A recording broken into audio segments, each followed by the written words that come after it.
মানুষের শখ যে কতটা পাগলামির পর্যায়ে যেতে পারে তা না দেখলে সত্যি বিশ্বাস করা কঠিন। জাপানের এক ব্যক্তি প্রায় 17 লক্ষ টাকা খরচ করেছেন শুধু একটি মাত্র কারণে, মানুষ হিসেবে নয়, কুকুর হিসেবে বাঁচতে চান তিনি।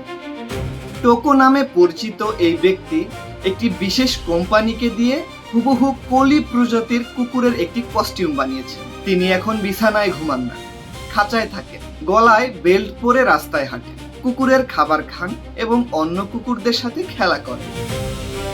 এইবার যাই আমেরিকার ওহাইওতে।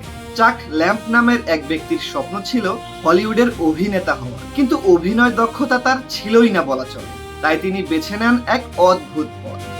রক্ত মেখে গাড়ি চাপা পড়ার দৃশ্য বা খুন হওয়ার দৃশ্য তৈরি করে সেই ছবি ইন্টারনেটে ছড়িয়ে দিতে শুরু করেন তিনি।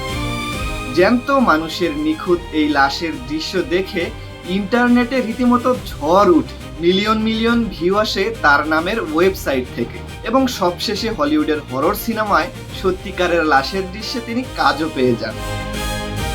কেউ লাশ সাজছেন, তো আবার কেউ মৃত্যুর সাথে সরাসরি খেলছেন।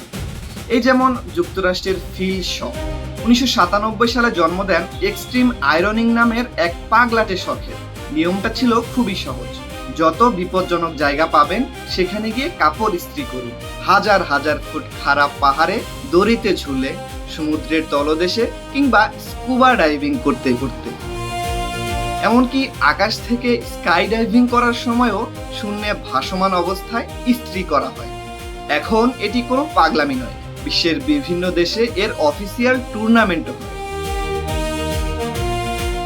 এবার শুনুন সবচেয়ে গা ঘিন ঘিনে করে দেওয়া এক শখের কথা। অস্ট্রেলিয়ার গ্রাহাম বার্কার 1984 সালে প্রতিদিন নিয়ম করে তার নাভির ময়লা সংগ্রহ করেন এবং তা বয়মে ভরে রাখেন। 40 বছর ধরে এই অদ্ভুত কাজ করতে করতে তার বেশ কয়েকটি বড় বড় বয়াম ভরে গেছে। এই শখের জন্যই 2000 সালে গিনেস বুক অফ ওয়ার্ল্ড রেকর্ডসে তার নাম উঠেছে। তিনি গর্ব করে বলেন, যতদিন বাঁচবেন এই শখ তিনি চালিয়ে যাবেন। আর এই শেষ গল্পটা হয়তো আপনার বুকের ভেতরটা একটু ঠান্ডা করে দেবে।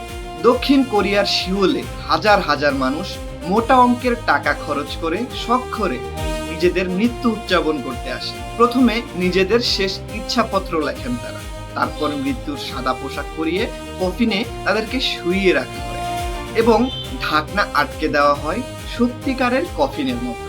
সেই ঘুটঘুটে অন্ধকারে 10 থেকে 15 মিনিট জ্যান্ত অবস্থায় তাদের বন্দী করে রাখা হয়।